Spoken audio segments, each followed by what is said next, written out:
3 invités avec nous chaque soir pour décrypter les mouvements de la planète marché. Thierry Leclerc est avec nous, le président fondateur d'AlphaJet Fair Investors. Bonsoir Thierry. Bonsoir Grégoire. Merci d'être là. Merci à Benoît Pelloual de nous accompagner. Bonsoir Benoît. Bonsoir Grégoire. Stratégiste chez Vega IM et avec nous également Malik Hadouk. Bonsoir Malik. Bonsoir Grégoire. Ravi de vous retrouver. Vous êtes directeur de la gestion diversifiée de CPR Asset Management. Le thème, c'est le thème des pivots parce que c'est un thème qui se décline au pluriel. Et le seul vrai pivot qu'on ait à se mettre sous la main en cette fin d'année, c'est celui de la Chine, Malik. Le pivot sanitaire en Chine, qui est d'ailleurs peut-être un peu plus rapide que ce qu'on pouvait imaginer il y a encore quelques semaines. Tout à fait. Oui. J'avais parlé ici sur votre plateau de la Chine et j'espérais une ouverture beaucoup plus rapide. J'avais été très contrarié et déçu par le fait que les autorités maintenaient leur politique de Covid-0. Mais bon, l'agitation sociale, les problèmes de l'emploi obligent le gouvernement chinois à bouger. Les statistiques aussi des exportations et des importations montrent qu'il est temps d'arrêter cette politique Covid-0 qui leur coûte très très cher et qui ramène la croissance au-delà vraiment du potentiel, au-delà de 3%. Et donc, ce qu'ils annoncent est très bien, même si ça se fait pas à pas, alors qu'on espérait une ouverture beaucoup plus rapide. Ah, vous espériez le côté, on passe de 0 à 1 comme ça Oui. Parce que là, ils annoncent quand même des mesures tous les jours. Tous les jours, oui, mais ils auraient pu le faire. Ouais, Mais c'est la méthode chinoise. Après, que peut-on espérer de la relance économique chinoise ? À mon avis, ça va être les mêmes ingrédients que par le passé, c'est-à-dire relance des dépenses d'infrastructure. C'est le seul levier aujourd'hui qu'ils ont de disponible pour relancer, dans un premier temps, la croissance économique. Et puis les investissements dans les secteurs de haute technologie, puisqu'ils sont barrés aujourd'hui par les Américains qui leur interdisent des exportations de ces matériaux. Donc c'est sur ces deux leviers-là que ça va jouer. Maintenant, il faut se poser la question de savoir quelle est la situation du consommateur chinois avec les problèmes qu'on a connus sur le marché de l'immobilier. Là aussi, ils sont en train de prendre des décisions pour soutenir le refinancement des promoteurs immobiliers. Donc, ils vont prendre, à mon avis, la mesure du problème parce qu'on est encore dans une situation assez difficile sur la partie immobilière. Donc, on suit ça avec beaucoup d'intérêt. On était investi sur la Chine. Ça nous a fait un peu mal. On en a remis depuis le congrès du Parti communiste. Et nous, on croit vraiment à cette ouverture. Et on croit que ça pourrait être un relais de croissance aussi pour certaines entreprises, et notamment européennes. Eh bien, bien sûr.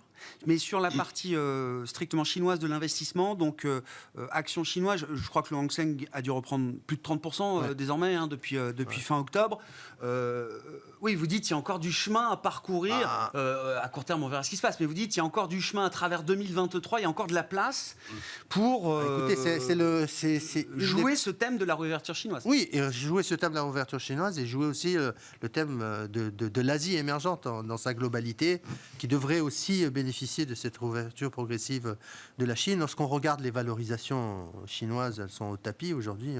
Sur le HSCI, on a des PE de 4,5-5. Ah oui. Bon, c'est vrai que c'est un indice qui est composé de beaucoup de valeurs technologiques qui ont été malmenées par l'ensemble des régulations qui ont été prises. Donc, on ne retrouvera plus les mêmes sociétés qu'on a connues il y a 5-10 ans. C'est une évidence. Mais pour autant, je pense que les Chinois font preuve d'intelligence pour maintenir quand même des entreprises privées pour amorcer la relance de l'économie.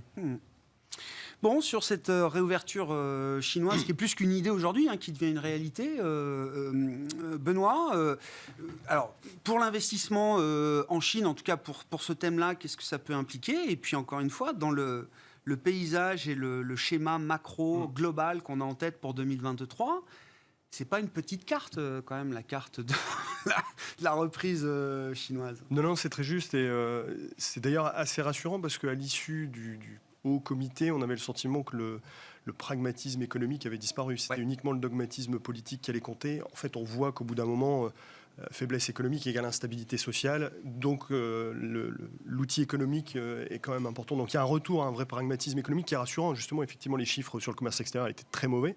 Il ne faut pas oublier que sur les 9 premiers mois de l'année, en rythme annuel, la croissance chinoise est bien en dessous de l'objectif de 5,5. On est à 3. Donc voilà, la réalité économique est en train de s'imposer. C'est plutôt une bonne chose. Maintenant, attention, ça reste une économie qui est très largement étatisée. On risque d'avoir, nous, on pense, des effets d'aller-retour justement sur ces sujets. Parce que tout simplement, l'une des mesures importantes, c'est la vaccination, notamment des plus âgés. En fait, on est très en retard en Chine par rapport aux autres pays, notamment les pays voisins. Je crois que la population la plus âgée, au-delà de 70 ans, on est vacciné qu'à 40%, je crois, de la première dose. Donc, c'est très faible par rapport aux voisins. On est à 70-80% de vaccination sur ce segment de population. Donc, il faut faire l'effort là-dessus. Oui, il ne peut pas assumer 10 millions de morts non plus, Xi Jinping. Hein. Si on regarde la qualité des infrastructures de santé et ce taux de vaccination en retard sur les populations les plus âgées, attention, si l'épidémie est finalement assez dure cet hiver, on peut aussi très vite revenir en arrière aussi rapidement qu'on a ouvert. Visiblement, on a déjà des débuts de saturation hospitalière ici et là, quelques jours après la mise en place des mesures de réouverture et d'allègement des restrictions. Donc, je pense que ce thème de la réouverture, il n'est pas étranger, notamment au retour d'appétit pour le risque de façon générale. Maintenant, encore une fois, attention, vacciner cette population, compte tenu des délais entre les différentes doses, et en attendant d'avoir des vaccins peut-être plus efficaces, à ARN, etc., ça risque, d'après les estimations, de prendre 3 à 4 mois quand même. Donc attention, là, on est dans une période on peut aussi assez rapidement revenir en arrière. Maintenant, si on se projette plus fondamentalement, donc oui, ça fait du bien d'un point de vue tactique pour le cycle économique global. Maintenant, nous, on a tendance à penser que le cycle global va probablement être, en tout cas, moins tiré par l'économie chinoise, qu'il ne faut pas l'oublier, l'économie chinoise a un énorme problème démographique. Enfin, c'est une économie qui est très vieillissante. Les effets vont se faire sentir. On a des gains de productivité qui ne compensent absolument pas la perte de population active. Les politiques natalistes, maintenant, entreprises, n'y changeront absolument rien. Ça ne fonctionne pas historiquement. Et donc, cette croissance potentielle a tendance à décliner. Et, on maintient d'autant plus quand les systèmes de santé sont malmenés comme ils l'ont été. Ça a tendance à faire monter le taux d'épargne qui est déjà très élevé en Chine. Donc voilà, nous on pense que on est plus attiré par la zone asiatique en dehors de la Chine justement, qui profite de ces effets potentiellement tactiques avec des fondamentaux qui sont peut-être plus intéressants. Oui, l'érosion de moyen long terme de la Chine reste effectivement... Ça reste une histoire centrale. Voilà, ça reste une histoire centrale. Mais sur le court terme, l'idée que la reprise chinoise se fasse graduellement, notamment pour des questions sanitaires, est-ce que c'est pas le meilleur des deux mondes pour nous ? C'est-à-dire, on a quand même un peu de soutien du consommateur chinois devant nous, sans un effet, trop V-shape, trop fort, qui mettrait des tensions peut-être très fortes à nouveau sur le compartiment des matières premières, par exemple. Et c'est particulièrement le cas pour l'Europe, qui est plus exposée justement aux émergents et à la Chine notamment que les États-Unis, dans un contexte où l'euro est très affaibli, où on exporte plus facilement. Donc oui, effectivement, c'est une de ces raisons, à notre sens, qui explique une partie de ce rebond des marchés, parce que c'est une bouffée d'oxygène qui est bienvenue à ce moment-là. Maintenant, attention, elle peut aussi repartir aussi rapidement qu'elle est arrivée. Il ne faut pas l'oublier, depuis maintenant plus d'1 an, les marchés ont construit une prime de risque politique spécifique sur la Chine, compte tenu des décisions politiques parfois brutales qui ont été mises en place. Donc attention, ça reste quand même une histoire centrale et fondamentale. Bon, sur les conséquences de la réouverture chinoise, et j'imagine qu'il y a des secteurs et des entreprises européennes, on vient de le dire, qui vont en profiter quand même, même si tout le monde est prudent aujourd'hui sur son exposition en termes de business à la Chine. Ouais, moi je serais quand même beaucoup plus prudent sur la Chine. Je pense que là c'est un peu un feu de paille.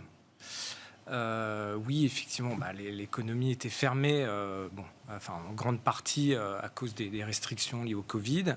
Ce qui vient d'être dit, on assouplit parce qu'à un moment, les populations n'en peuvent plus. Ça fait 3 ans que ça dure, donc stop, quoi. Ouais. Même tout Xi Jinping qu'il est, à un moment, il est obligé de le prendre en compte. Donc bon, ça, ok. Intéressant parce qu'il a vu quand même... ça a été un stress test pour lui d'une certaine manière. Il a vu les limites de des restrictions sociales dans le pays. Oui. Il a atteint à un moment des limites. On pensait que... on teste toujours les limites. La capacité de tolérance de sa population face à un certain nombre de restrictions, en l'occurrence sanitaires, mais sociales au sens large. Je suis tout à fait d'accord avec ce point. Et ensuite, donc, le business model, pour moi, chinois, il est mis à mal, là, depuis août 2020. Et la réglementation qui a été mise sur les promoteurs immobiliers chinois. Donc, il y avait trop de dettes. Donc, il y avait une soutenabilité de la dette des promoteurs qui était en question et une bulle, en plus, qui s'était créée. Et donc, le gouvernement chinois a décidé d'adresser ce sujet-là. Et en fait, il a appuyé sur le bouton et à mon avis, les conséquences maintenant sont irrémédiables. C'est-à-dire que là, on est en train de dégonfler la bulle immobilière. Or, le PIB chinois, c'est 30% l'immobilier. Le patrimoine des Chinois, c'est 75% l'immobilier. 90% des Chinois sont propriétaires. Donc, autant dire que la question de l'immobilier en Chine est cruciale. Et quand on regarde ce qui vient d'être dit, c'est-à-dire le vieillissement de la population, l'urbanisation, tout ça, c'est derrière nous. Le nombre de mètres carrés par habitant en Chine, c'est 41 mètres carrés, c'est pareil que les pays occidentaux. Donc, en fait, l'histoire de l'immobilier en Chine, elle est, je pense, derrière nous. Et est-ce que la crise immobilière actuelle est structurelle ou conjoncturelle ? Elle est conjoncturelle, là, tout de suite, elle fait très mal, mais on est parti pour 10 années, je pense, enfin, en tout cas, une très longue période de stagnation et où il ne se passera plus rien. Donc, le business model chinois, c'est-à-dire où les autorités locales vendaient des terrains pour financer un peu le business, leur business, c'est fini, ça. Enfin, on le voit bien, hein. Les mises en chantier sont en baisse de 38% en septembre. Les prix dans pas des très grandes villes, mais c'est très compliqué de suivre la Chine. Ouais. Hein, il y a des, Mais en tout cas, c'est oui. moins 30 quand même à septembre. Donc là, on a quand même quelque chose de majeur qui est en train d'arriver. Et je pense que ça met vraiment à mal le système chinois, qui n'y est pas préparé. Il y a le pouvoir politique, on le sait, il est quand même d'une non-transparence et les informations ne remontent pas parce que personne ne veut les remonter. Donc tout ça, mon propos, c'est de dire que si c'était un titre coté, la Chine, déjà, cette année, elle a fait plusieurs profit warnings sur sa croissance, puisque 5,5 en mars, peut-être pas. Là, ils ont dit oui, effectivement, ça sera nettement en dessous. Donc c'est une société qui fait des profit warnings et dont les fondamentaux sont mis à mal. Et oui, on va avoir quelque chose de sympathique à se mettre sous la dent là tout de suite parce que la population ressort, retrouve l'air. Donc malheureusement aussi, c'est pas un très bon air qui respire parce qu'ils ont cette question aussi. Les principaux, le pays qui a le plus souffert quand même de la pollution, c'est la Chine. C'est eux. Enfin, je veux dire, on a tout délocalisé chez eux parce que la réglementation là-bas était faible. Donc c'est les premiers à souffrir. Ils ont des énormes chantiers devant eux et je ne vois pas comment ils peuvent les adresser là rapidement. Et je pense que la Chine va avoir une croissance moribonde pendant les prochaines années, quoi. Donc pour moi, c'est cette histoire de Chine qui tire le monde. Il faut être très très prudent là-dessus et ça a beaucoup d'effets effectivement sur nos sociétés. Donc je réponds finalement après cette longue introduction. Mais là, on aura le temps de voir. Je veux dire, c'est un déroulement très long. Alors, on pense bien sûr aux valeurs de luxe. Est-ce que c'est les premières touchées par tout ça ? Je ne suis pas certain. Donc, je ne mets pas non plus une énorme alerte sur les valeurs de luxe. Et puis, elles sont énormément diversifiées. Elles ont de quoi rebondir. Mais elles vont quand même être un peu pénalisées. Puis, la corrélation avec la croissance et ce qui s'est passé en Chine ces dernières années était très importante. Donc, forcément, s'il y a des problèmes en Chine, ça va les impacter. Ça, c'est clair. Mais oui, plus globalement, on a quand même des sacrés sujets devant nous par rapport à ce vivier de croissance incroyable. Dit autrement encore, les 30 glorieuses chinoises, je pense, sont terminées. Voilà. Et on va rentrer dans le dur. Et on a vu, chez nous, ce que ça donnait. Le dur, c'est dur. Ça n'empêche pas qu'il y ait cette opportunité dont vous parliez, Malik. Oui, et sur les défis, et notamment l'immobilier, l'avantage de la Chine, j'allais dire, c'est qu'elle a été rigoureuse quand même sur le plan budgétaire, sur le plan monétaire. Elle a quand même des moyens, au moins de court terme, pour piloter sa décroissance, je ne sais pas comment il faut dire, ou piloter son atterrissage. Oui, elle a les moyens et elle va le mettre les moyens parce que, comme on le disait, je suis d'accord avec ça, il y a une problématique sociale qui est présente et qui risque d'empirer. Donc il faut trouver des réponses très rapides à cela. Et je pense que le pragmatisme, c'est le bon terme, est au rendez-vous aujourd'hui depuis 3 ans chez les Chinois. Et quand je parle du call chinois, c'est vraiment un call tactique pour justement jouer cette opportunité d'ouverture après que la plupart des valeurs aient été quand même massacrées en termes boursiers. Donc voilà, c'est une opportunité tactique qu'on joue en ce début d'année, fin d'année, début d'année 2023. Cette petite reprise économique chinoise qui ne change pas les trajectoires de long terme, j'entends, est-ce que ça peut nous aider quand même à affronter nos récessions? Quand je dis nos récessions, c'est la récession européenne, la récession américaine que tout le monde attend, qui mettent un peu plus de temps que prévu peut-être à venir, mais ça va être un facteur adoucisseur, je sais pas comment le dire, mais Oui, est-ce que ça permet de limiter quand même le spectre et le champ des récessions pour les économies européennes et américaines? Ça pourrait donner une bouffée d'oxygène, surtout aux économies européennes, à l'économie allemande en particulier, qui est très exportatrice, très orientée Chine. Alors sur la récession, on attend de voir s'il y a une presque certitude sur une récession européenne, une récession américaine. Honnêtement, j'attends de voir, même si la plupart des grands PDG américains nous ont annoncé une récession sévère à venir. Ils se sont trompés par le passé. Je ne vais pas citer une personne en particulier. Mais oui, c'est une bouffée, c'est un relais de croissance, mais pas aussi important qu'il l'a été par le passé. Ça, c'est une certitude. Mais ça pourrait aussi maintenir à flot les prix des matières premières, parce que les dépenses d'infrastructure, on voit les métaux industriels, autant le pétrole, alors est toujours un peu dans le sens inverse, plutôt tendance à aller vers le nord, autant vers le sud, pardon, mais les métaux repartent. Cuivre, fer, tout ça, ça repart. Encore une fois, dans le schéma macro, la Chine qui repart sur quelques mois, quelques trimestres en 2023, ça nous aide, nous en Europe, à amortir. C'est un amortisseur de plus ou pas forcément? C'est probablement le cas, c'est quelque chose de bienvenu, mais je pense en tout cas que ce sera probablement très insuffisant. Le monde entier a resserré très significativement sa politique monétaire en réalité, et l'impact est probablement beaucoup plus important que, même si on a un effet tactique qui est probablement non négligeable. Et encore une fois, je pense que c'est une des raisons qui a fait démarrer en partie ce rebond des marchés actions. Je pense que ça reste insuffisant pour nous éviter ce scénario de récession. En Europe, la situation est quand même très difficile. La plupart des indicateurs montre assez clairement une contraction de l'activité. Aux États-Unis, effectivement, l'économie est résiliente. Elle prend une trajectoire vers la contraction. Elle est simplement plus résiliente parce que, effectivement, il y a cette mobilisation quasiment historique de l'épargne, parce qu'on a eu une épargne historique constituée. On a une mobilisation historique du recours au crédit, qui sont que des éléments qui ne peuvent pas justement durer. Donc oui, c'est toujours le cas, ça prend peut-être un peu plus de temps, c'est plus résilient aux États-Unis, ils feront peut-être une récession peut-être un peu moins grave qu'en Europe, mais ça reste en tout cas à mon sens le scénario le plus probable. Ouais. Bon, on pourra y revenir, mais je voulais quand même qu'on dise un mot. Alors, je le mets un peu dans le thème des pivots, et je sais que c'est un sujet pas facile. Mais forcément, c'est quand même l'éléphant dans la pièce, le conflit entre la Russie et l'Ukraine, pour l'Europe notamment. Je ne vous demande pas forcément d'avoir un avis sur ce qui va advenir de ce conflit, mais bon, il y a deux possibilités. Soit ça s'aggrave, soit ça s'améliore. Et à un moment, la guerre, ça lasse, ça fatigue tout le monde. Machiavel qui le disait, on sait, on peut commencer les guerres quand on veut, on les termine quand on peut. Et le temps joue beaucoup quand même dans ces conflits-là. Donc, est-ce qu'il faut avoir une hypothèse de stabilisation, de résolution au moins sur le terrain militaire? Et qu'est-ce que ça pourrait provoquer, en tout cas, comme conséquence économique? C'est très difficile de faire une réponse là-dessus, puisque même si on a, et j'ai envie de dire, une espèce de soulagement de court terme, si on voit une évolution militaire qui aille dans un sens...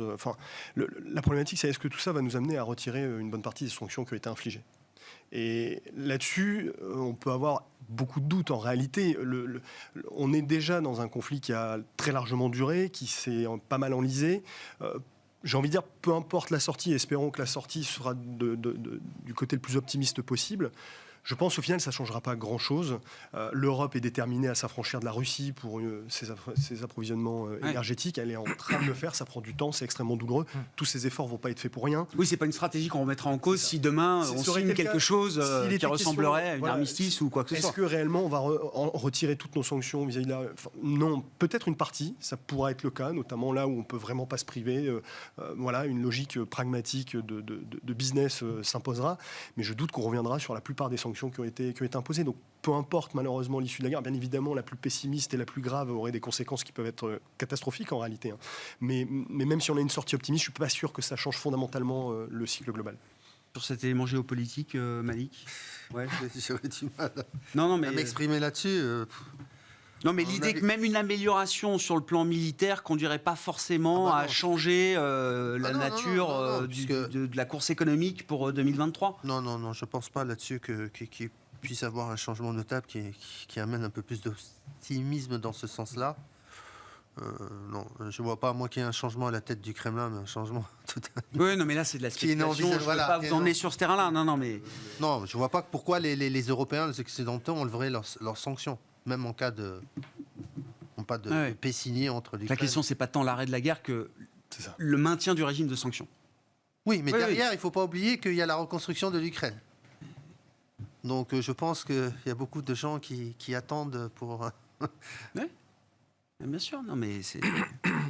Le problème, c'est ce qui vient d'être dit, c'est que c'est Poutine plus que le conflit en lui-même pour les Européens. Donc, tant que Poutine est là, on ne va pas du tout enlever les sanctions. Je vois que c'est quand même très compliqué. Et puis après, vous avez mentionné soit ça s'améliore, soit ça s'aggrave, mais on peut rester quand même assez longtemps. Malheureusement pour le peuple ukrainien, parce que c'est eux qui souffrent, on est bien d'accord là-dessus. Mais ça peut durer un certain moment. Et les Russes et les Ukrainiens ont montré par le passé qu'ils avaient une patience forte, une longue patience dans des conflits et qui pouvaient accepter des choses qui nous semblent difficilement acceptables. Donc oui, ça peut être plus long qu'on le pense. Je pense que c'est très compliqué de mettre des scénarios là-dessus. Et puis après, la vie, entre guillemets, la vie économique a repris son chemin. Et les sociétés, on arrive à trouver des solutions. C'est long, c'est coûteux. Là, l'hiver prochain, ça va être difficile. En termes on va demander des efforts aux sociétés, aux industries. L'industrie allemande, est très touchée. Donc, il y a beaucoup de répercussions. Et je pense que ça, c'est parti pour cet hiver et l'hiver prochain, quoi qu'il se passe sur le conflit. Bon, si on en vient, on a déjà commencé à évoquer la Fed, la BCE, les banques centrales. Donc, les décisions en 2023 vont pas être aussi évidentes que ça, quand même. C'était difficile de se dire qu'il fallait monter les taux de 75 points de base. La Fed a pu le faire 4 fois consécutives au cours de cette année 2022. Mais j'allais dire, une fois que la barrière mentale était tombée, c'était assez mécanique. Là, j'ai l'impression que chaque décision méritera quand même d'être sous-pesée, débattue, discutée, que ce sera peut-être beaucoup plus challenging de prendre des décisions là, dans les prochains mois pour la Réserve fédérale américaine. C'est vrai que c'est toujours la dernière hausse de taux, celle de trop, qui change tout, hein, en réalité. C'est le fine-tuning qui est plus compliqué. C'est ça. En fait. Et quand on regarde justement, ce qui est assez intéressant, c'est que les marchés se concentrent toujours sur l'inversion de la courbe des taux, notamment en regardant le 2 ans, 10 ans. Ce que les banques centrales et la Fed regardent, c'est le 3 mois, 10 ans. Et c'était d'ailleurs un argument de dire on peut resserrer notre politique monétaire sans problème. Regardez, c'est pas inversé, c'était pas inversé pendant très longtemps. Bon, il s'avère que là maintenant, même cette courbe-là, elle est très largement inversée. On est quasiment sur un point qu'on n'a pas vu depuis 40 ans en termes d'inversion. Donc là, ça veut dire que effectivement, on est rentré dans le dur. C'est que là, la politique monétaire commence à être véritablement restrictive sur le cycle aux États-Unis. Il faut bien avoir en tête que cette pente de la courbe des taux, elle sert au calcul des probabilités de récession qui sont faites par la Fed elle-même. Donc c'est vraiment un indicateur important. Et donc là, ça veut dire qu'on entre dans le dur. Et c'est pas un hasard, justement, si on abandonne ces hausses de taux de 75 points de base, on passe sur un rythme un peu plus modéré parce que tout simplement, il faut prendre plus de précautions. Et c'est là où, justement, on considère que le marché, une partie de la hausse du marché, même s'il y a des éléments tangibles, repose à mon sens, un peu trop sur cette espèce d'illusion du pivot. En réalité, ça me paraît très largement prématuré de jouer ça pour le moment.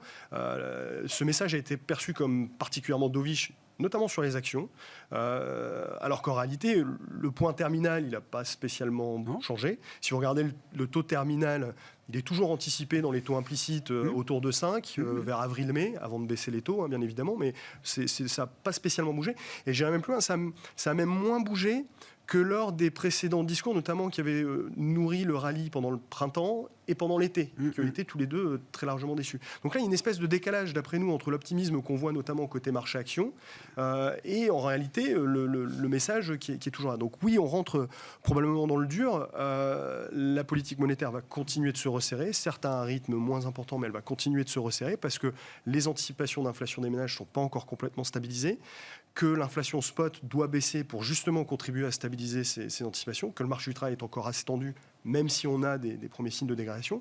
Et parce qu'il ne faut pas oublier que le combat contre l'inflation, on l'a oublié avec la période qu'on a vécue au cours de la décennie où ça avait disparu, mais des études montrent que lorsque l'inflation a dépassé les 8%, grosso modo, historiquement, il faut au moins 2 ans pour la ramener à 5 et il faut 5 ans pour la ramener à 2. Donc, effectivement, ça me paraît prématuré de jouer ce pivot. En tout cas, je trouve que les marchés actions l'ont joué de façon un peu agressive, ce qu'on ne voit pas forcément du côté des taux et notamment de ce qui est attendu sur les prochains mouvements de la Fed. Non, mais c'est bien dans les marchés obligataires qu'on voit aussi des anticipations de baisse de taux fin 2023 ou à partir de la deuxième partie de l'année 2023 du côté de la Fed. Et ben justement, et si on voit ça, ça veut dire que même si, encore une fois, l'ampleur de l'inversion de la courbe des taux n'indique en rien la gravité de la récession qui vient, c'est en tout cas un avertissement qui montre qu'il y a immanquablement un passage en récession. Et c'est pas juste un soft landing, quoi. Exactement. Si on regarde le niveau, c'était Bloomberg qui avait fait cette étude assez intéressante. Le niveau actuel, la configuration de la courbe des taux américaine, vous indique que la Fed va grosso modo, c'est à peu près compatible avec une baisse de taux, une fois le taux terminal franchi, de 500 points de base ensuite à réaliser. Ça veut dire qu'on ne s'attend pas véritablement à une croissance zéro, une récession très très modeste. Et encore une fois, la capacité des marchés actions à anticiper ce pivot, ce chiffre est assez amusant, mais depuis les années 50, les marchés actions n'ont jamais anticipé un pivot dovish de la Réserve fédérale. Le point bas du marché n'a jamais précédé le pivot de la Fed. Ça a systématiquement été après les premières baisses de taux, et je ne dis pas arrêt des hausses de taux ou passage à des hausses plus modérées, véritablement de baisse de hausse de taux. Le point bas des marchés actions a toujours été après. Donc, à mon sens, l'histoire n'est pas terminée de ce point de vue-là. Et donc, si je vous écoute et si je regarde le pricing de marché, les premières baisses de taux de la Fed, c'est au deuxième semestre 2023. Et ça veut dire qu'il faudrait laisser passer encore quelques mois pour que le marché action touche son point bas. Donc ce serait quoi, fin 2023, début 2024, qu'on verrait le vrai point bas du marché action? Alors ça, c'est les moyennes quand on regarde historiquement. C'est le playbook historique, quoi. Exactement. Alors il y a toujours des exceptions. Il y a une exception assez notable, c'est dans les années 80, c'est 84, où justement on a eu un pivot de la Fed après une phase de resserrement. Les marchés actions l'ont pas anticipé, mais ont réagi très très vite, quasiment simultanément, etc. Mais on n'avait pas eu de récession à ce moment-là. Donc on va dire que on a évité ce scénario. Mais dans le cadre d'un scénario de récession, oui, c'est malheureusement le message qui est envoyé, qui n'est pas hyper optimiste. C'est un sacré mur devant nous quand même, si il faut se préparer à l'idée que le point bas du marché n'a pas été fait encore en 2022. Moi, je trouve que c'est très pessimiste cette analyse, très très pessimiste. Ce qui a sauvé le marché action, parce qu'on peut s'étonner de la performance du marché action en 2022, dans les conditions qu'on a vécues, hausse de l'inflation, guerre en Ukraine, c'est vraiment les résultats d'entreprise. C'est ça qui a sauvé le marché action en 2022. Avec des progressions de 22% en Europe, 25% en Europe. Ce qui est sûr, c'est que le marché action, lui, n'intègre pas une récession. Ni un soft landing, pour le moment. Le marché du crédit l'a intégré en partie, le marché des actions ne l'a pas intégré. Mais on est surpris quand même par la résilience des résultats d'entreprise et le maintien des marges. On se dit à chaque trimestre, on va commencer à avoir des pressions sur les marges. On va voir les entreprises nous annoncer des pressions sur les marges. On commence à en voir, mais la pression, elle est pas aussi forte qu'on l'avait anticipé. Maintenant, il y a le marché action est très backward looking, vous dites là finalement. Il n'est pas du tout dans l'anticipation. Pour l'instant, il n'est pas dans l'anticipation parce que lui, il anticipe ce que disait monsieur, c'est que lui, il anticipe le pivot. Tout de suite, ce que le marché obligataire a commencé, mais pas totalement. Donc le marché action est plutôt positif sur le pivot de la Fed. Et ce qui a soutenu le marché action aussi récemment dans la hausse qu'on a vue, c'est la baisse des taux réels. Elle a été assez conséquente. Et ça, c'est un élément qui a favorisé la reprise de risque. Ouais. Donc, ce qu'il faut attendre, je pense qu'on aura un premier trimestre qui sera compliqué sur le marché des actions. Premier et deuxième trimestre, parce qu'on va se rendre compte que les estimations de bénéfices n'ont pas été assez révisées. Et que, par exemple, pour le marché européen, on s'attend, juste alors qu'on parle d'une récession beaucoup plus sévère, on s'attend à une baisse des bénéfices de l'ordre de moins 5%. Même si, sur le marché européen, pour une fois, les valorisations intègrent ce niveau de récession. Donc le potentiel de baisse, même si on parle d'un choc énergétique, donc en relatif, il y a un truc à faire entre... De sortir des États-Unis et d'aller sur les actions hors États-Unis. C'est ce qu'on voit, c'est ce qu'on observe déjà depuis quelques semaines, quelques mois. Oui, mais je pense que ça mais ce mouvement-là, il peut continuer. Oui, de notre avis. Oui. Non, alors Benoît et puis Thierry, bien Juste sûr. un dernier mot là-dessus. Effectivement, le playbook historique, il apparaît effectivement très inquiétant. Mais quand on regarde ce qui est actuellement valorisé sur les marchés actions, nous, c'est surtout ça qui nous interpelle par rapport à ce rallye. C'est que grosso modo, vu les niveaux de taux et de primes de risque, aux États-Unis, justement, au-delà de 4000 points sur les S&P 500, on valorise plus de passage en récession. C'est-à-dire plus rien. C'est-à-dire qu'on aurait une croissance des EPS, des bénéfices positive. Donc en fait, il n'y a même pas un moment où l'économie passe en négatif. Et en Europe, c'est très très modeste. Ça nous semble un peu trop optimiste, justement. C'est véritablement une question de valorisation. On dit la même chose, c'est juste la sévérité de la récession à venir et de l'ampleur de la baisse des bénéfices. C'est cette variable d'ajustement qu'on n'a pas, je pense qu'on n'estime pas correctement à l'heure actuelle. Bon.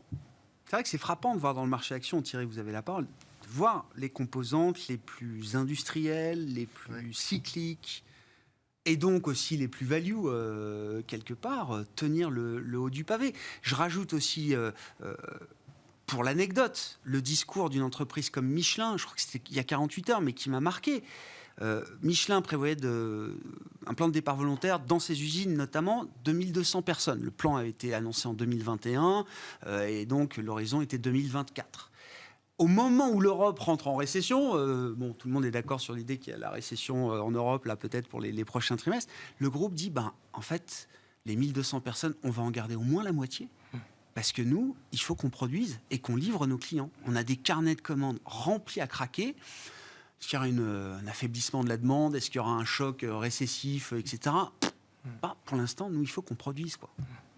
Oui, les usines automobiles ont quand même été fortement impactées par la crise de la chaîne d'approvisionnement. C'est un soutien énorme quand même d'avoir ce réservoir-là. Oui, la production, elle est pas. On sait que les ventes sont faibles et vont certainement le rester. Mais là, il y a effectivement aujourd'hui, si vous voulez une voiture, je pas faire de généralité, mais on vous parle de 2024, voire un an d'attente, même un peu plus. Donc il y a une production à livrer.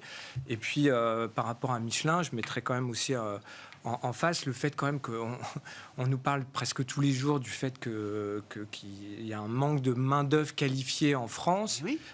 Et donc, je pense que les dirigeants des sociétés comme Michelin, notamment, qui a quand même la réputation aussi d'avoir une vision long terme avec ses salariés, etc. Donc, est-ce que je les retrouverai, les gars, mes 1200 gars, là, si je les ai aujourd'hui, donc, pas sûr de les retrouver dans 6 mois. Donc ça semble une décision assez rationnelle de leur part.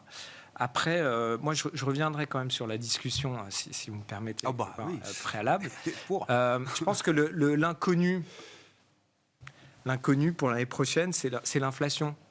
Voilà. Non, mais c'est en fait. On laissera pas l'inflation avec 2022, vous dites. On laissera pas non, c'est ça. Ouais. Et donc aujourd'hui, quand on regarde ce qui est attendu par le consensus des économistes, on attend 3,1% d'inflation aux États-Unis au 4e trimestre et 2,8% au premier trimestre 2024. Donc, je veux dire, si c'est bien ça qui se produit, l'inflation, il y aura un pic d'inflation parce que Covid, réouverture, demande. Bon, je pense que les économistes trouveront beaucoup d'explications rationnelles après. Mais si on revenait, si on suivait, alors je mets bien des si, parce que voilà, j'ai commencé en disant l'inconnu, c'est l'inflation. Mais si l'inflation suit cette trajectoire-là, je pense qu'on n'est pas. Il ne faut pas non plus se surinquiéter pour les marchés actions ou tous les marchés. C'est un bon scénario pour tout le monde.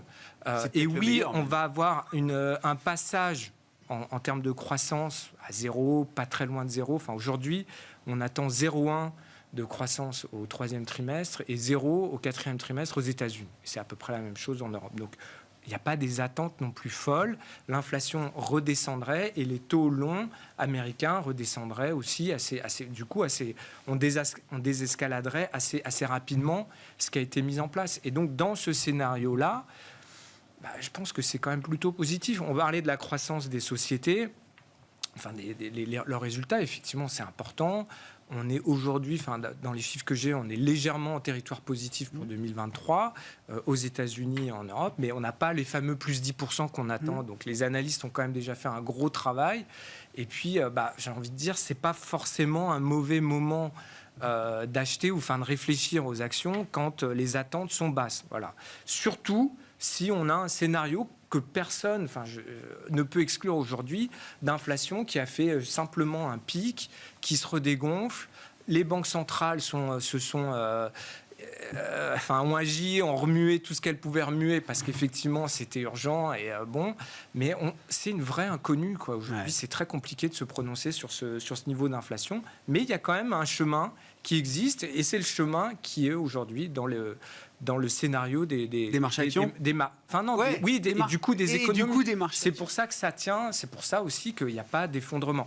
Après l'année 2022 quand même parce que là on arrive en décembre, donc on a quand même eu 52 séances à Wall Street de -1, où on a une baisse de -1 ou pire que -1. D'accord. Et la dernière année où c'était arrivé, c'était 2008. Donc de dire que ça a été une année complètement relax sur les actions, ça serait faux. Finalement, c'est vrai que l'atterrissage, on se dit, le CAC, il est à -7 après tout ce qu'on a vécu, parce qu'il y a eu un très très fort rebond, et je pense qu'il n'y avait pas grand monde pour tabler sur ce rebond fin septembre. Donc comme quoi, il ne faut jamais non plus être complètement pessimiste. Voilà, donc on n'est pas si non plus négatif que ça, et à la fin, j'aurais quand même plutôt tendance à écouter ce que nous disent les marchés, plutôt que trop spéculer sur des scénarios qui peuvent être finalement assez vite Vas-y, finis.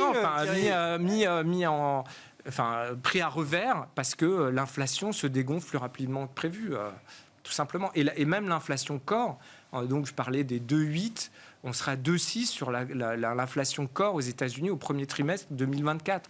Bon, je veux dire, je pense que ça conviendrait bien à tout le monde. Non, c'est un élément très important, c'est vrai, l'inflation, parce que le régime d'inflation qu'on a connu en 2022, en fait, a annihilé toute tentative de diversification sur les portefeuilles. Ah oui. Donc je pense que l'année 2023, à part les pivots, ça sera le retour de la diversification. En fait, aujourd'hui, on a des rendements obligataires qui nous poussent à aller sur le marché obligataire, qui va jouer son rôle de valeur diversifiant, qu'il n'a pas joué le crédit également, parce que les taux de rendement sont attractifs. Et dans le marché des actions, il va avoir des effets sectoriels à jouer beaucoup plus importants et aussi des positionnements géographiques un peu plus marqués que par le passé.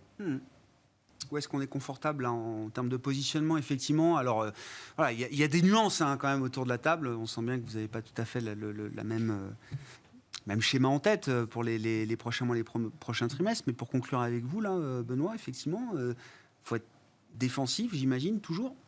Plutôt, oui, effectivement, on reste assez défensif, mais je rejoins tout à fait ce qui vient d'être évoqué, et c'est que malgré un scénario, un environnement global qui est quand même pas super radieux, on a quand même de bons espoirs de quitter cette logique de corrélation intense entre tous les actifs, et c'est en ça où cette année n'a pas été relax, mais une année assez terrible, c'est que les portefeuilles diversifiés ont beaucoup souffert, et donc là, même si c'est pas un scénario hyper radieux qui se profile, c'est une année peut-être un peu plus normale, je dirais, en termes de fonctionnement des marchés, où notamment la poche obligataire va pouvoir servir véritablement d'amortisseur dans un portefeuille.